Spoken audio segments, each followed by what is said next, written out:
Hi guys, finally বহুতখিনি temple সৰু সৰু টেম্পল পালোঁ শমশান কালী পালোঁ তাৰপিছত ওচৰত শিৱৰ মন্দিৰ এটা পালোঁ প্লাছ খোজকাঢ়ি আহি ষ্টেয়াৰ্ছ বহুত বগাই ফাইনেলি এটা ছেকেণ্ড এটা এণ্ট্ৰি পাইছোঁ কামাখ্যা গেটৰ ছেকেণ্ড এণ্ট্ৰেঞ্চ বুলি কয় ছেকেণ্ড এণ্ট্ৰেঞ্চ বুলি কয় নহয় একচুৱেলি কামাখ্যাৰ 3টা এণ্ট্ৰেঞ্চ আছে মই যোনটো ফাৰ্ষ্ট আপোনালোকক দেখাইছিলোঁ সেইটো সিংহদ্বাৰ বুলি কয় এইটো হ'ল বাঘদ্বাৰ সিংহ মানে হ'ল লায়ন বাঘ মানে হ'ল টাইগাৰো ক'ব পাৰে বা লেপাৰ্ডো ক'ব পাৰে চবকে বাঘ বুলিয়ে কয় চ' এইটো হ'ল বাঘদ্বাৰ ইয়াতেও দুটা ফ্ৰণ্টত লায়ন দুটা বনোৱা আছে আৰু এই লায়ন দুটা ব্ৰাউনিছ পেইণ্ট কৰি থৈছে প্লাছ যদি গেটটো যদি আপোনালোকে চাই টাইলছৰ নহয় কিন্তু সেইটো গেট অলপ টাইলছ ফিনিছ টাইপ লাগিছিল এইটো অলপ মানে কি এতিয়া অলপ ষ্টনি কেৰেক্টাৰ আছে ইয়াক যদি অলপ টাচ কৰি চাই অলপ ষ্টনি কেৰেক্টাৰ্ছ পাব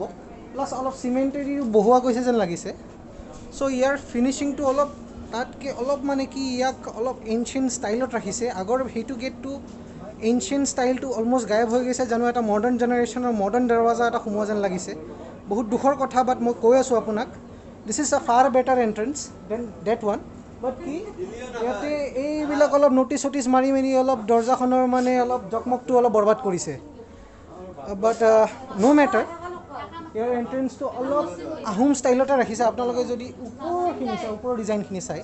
এইটো অলপ আহোম ষ্টাইলৰে হয় প্লাছ ইয়াৰ কাৰ্ভিংটো যদি চাইছে ইটছ নট প্ৰপাৰ চাৰ্কেল এইটো অলমষ্ট অ'ভেল শ্বেপ বুলিও ক'ব পাৰে প্লাছ অলপ সৰুকৈ অলপ পইণ্টেড থৈছে আৰু ওপৰত যদি যায় অলপ কলহৰ দৰে এটা ফিচাৰ এটা আছে কলহৰ দৰে আৰু দৰ্জাকেইটা ষ্ট্ৰং দৰ্জা ৰাখিছে প্ৰপাৰ ষ্ট্ৰং দৰ্জা আৰু এইটো পুৰণি দৰ্জা নহয় এইটো নতুন ষ্ট্ৰং দৰ্জা হয় আপোনালোকে চাউণ্ডটো শুনিছে এইটো ষ্ট্ৰং দৰ্জা দুই পিনে আছে আৰু এণ্ট্ৰেঞ্চত গণেশৰ এটা সৰু সুৰা ষ্ট্ৰাইন এটা আছে আৰু এই গণেশটো কমপ্লিটলি তেওঁলোকে ৰঙা কৰি থৈছে এইটো এতিয়া লগত এটা প্ৰপাৰ ধুনীয়া এটা ষ্ট্ৰাকচাৰ এটা দেখা পাইছে ষ্ট্ৰাকচাৰটোৰ ওপৰত শিৱলিং টাইপ লাগিছে এইটো শিৱলিং টাইপ লাগি আছে লগত শিৱাৰ ত্ৰিশূলটো এইটো অৰিজিনেল নহয় এইটো আপোনাৰ লোহা দি বনোৱা ত্ৰিশূল হয় চ' এইখিনি ডেছক্ৰিপশ্যন মই পাই আছোঁ প্লাছ ওপৰতো আৰু এটা ডিটিৰ ফিচাৰ এটা আছে এইটো মই ধৰিব পৰা নাই এইটো ডিটি কোন হয়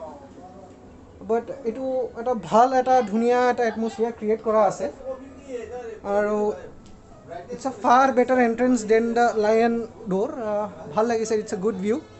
আৰু প্ৰপাৰ যদি আপোনালোকে মোৰ পিছপিনে দেখা পাইছে দোকান হাট মানুহৰ ঘৰ বাৰী দি ভৰ্তি হৈ গৈছে যিহেতু আগত ইয়াতে মানুহৰ সংখ্যা বহুত কম আছিল আগত মানে মই কেতিয়া কৈ আছোঁ আপোনালোকে ব্ৰিটিছৰো যদি অলপ আগত গুচি যায় ন' মেটাৰ ব্ৰিটিছেও ইয়াতে ইমান হাৰ্ম কৰা নাছিল বাট যদিও ইয়াতে কিবা গহনা পাতি বা সোণ চোনো আছিল তাৰে এভিডেঞ্চ নাই যে সেইবিলাক এতিয়া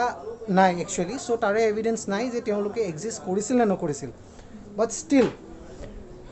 প্ৰত্যেকটা আপোনালোকে যদি চাউথ ইণ্ডিয়ান টেম্পলো ভিজিট কৰিছে বা মহাৰাষ্ট্ৰৰ মই যেতিয়া অলৰেডি আপোনালোকক মহাৰাষ্ট্ৰৰ ভিডিঅ' দেখাইছোঁ অজন্তা ইলোৰাৰ কাহানীবোৰ কৈছোঁ বুদ্ধৰ মই টেম্পলবোৰ আপোনালোকক দেখাইছোঁ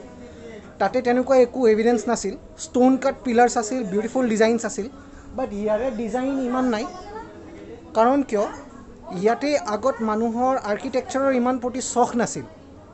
ফাৰ্ষ্ট কথা আৰ্কিটেক্সাৰৰ মানুহৰ ইমান চখ নাছিল তেওঁলোকে ডিজাইনত ইমান বিলিভ নকৰিছিল তেওঁলোকে ভক্তিত মেইন বিলিভ কৰিছিল পূজাত মেইন বিলিভ কৰিছিল আৰু যিহেতু এইটো এটা শক্তিপীঠ হয় পূৰা ভাৰতবৰ্ষত 51টা শক্তিপীঠ আছে this is one of the main important Shakti power centre of the all shrines or the great temples of India it is one of the great temples of India ইয়াতে অম্বুবাচী মেলাৰ সময়ত যেতিয়া আপোনালোকক কৈছোঁ ইয়াতে বহুত ভিৰ হয় এইটো ৰাস্তা আপুনি এতিয়া মই আৰামত ধুনীয়া কৰি আপোনালোকৰ ভিডিঅ' দেখাই আছোঁ বাট যদি মই সেই অম্বুবাচী মেলাৰ ভিৰত আহিলোঁ হয় এই ভিডিঅ'টো কণ্ডাক্ট কৰা পচিবল নহ'লে হয় কাৰণ এই ষ্টেয়াৰ্ছটো যদি দেখা পাইছে ইয়াতে ভিৰ লাগি থাকিলে হয় ক্ৰাউডেড হৈ গ'লে হয় it will be like traffic jam যেনেকুৱা ৰাস্তাত মানুহবিলাকে ট্ৰাফিক দেখা পায় তেনেকুৱা এটা মানুহৰ জাম লাগি থাকিলে হয় ঠেলা হেঁচা হৈ থাকিলে হয় ভাগ্য হ'ল কৰোণাৰ কাৰণে মানুহে মানে গভৰ্ণমেণ্টে এইটো বন্ধ কৰি দিলে বাট মানুহে এতিয়াও মোকো দেখা পাইছে মই মাস্ক পিন্ধা বাদ দিছোঁ প্লাছ মানুহৰো সেইটো ক'ভিডৰ প্ৰতি ভয়টো অলপ কমি আহিছে যিহেতু এটা ভেকচিন আহিছে এতিয়া চ' সেই ভেকচিনৰ জছত মানুহে ৰিলেক্স ফিল কৰিছে প্লাছ ময়ো আপোনালোকক এই টেম্পলটো এতিয়া ভিজিট কৰি কেনে দেখাব পাৰিলোঁ প্লাছ লগত আহক আৰু নেক্সট মই আপোনালোকক কামাখ্যাৰ ভিতৰৰ টেম্পলছখিনি দেখাম লগত মই যিমানখিনি আপোনালোকক টেম্পল দেখালোঁ আশা কৰিছোঁ সেইবিলাক আপোনালোকে চাইছে ভাল পাইছে লগত চেনেলটো চাই থাকিব লাইক ছাবস্ক্ৰাইব কৰি থাকিব আৰু আশা থাকিল আপোনালোকো অকল কামাখ্যা দেৱী মন্দিৰ নহয় মন্দিৰ সকলো পুৰণা পাথৰকটা মন্দিৰ বহুত আছে সেইবিলাকো আপোনালোকে যদিও ইম্পৰ্টেঞ্চ দিয়ে চাই আৰু তাৰ কাহানীটো জানি লয় আৰু আপোনালোকৰ মেইন ইণ্টাৰেষ্টটো জানো আপোনালোকে সেই ইনফৰ্মেশ্যনখিনি যোনখিনি পাইছে সেইখিনি বেলেগকো কয় জানো not only this great temple and also the sub temples which are located in the entire Nilachal hill he তেওঁলোকো জানো popularity পায় this is Shakil live thanks for watching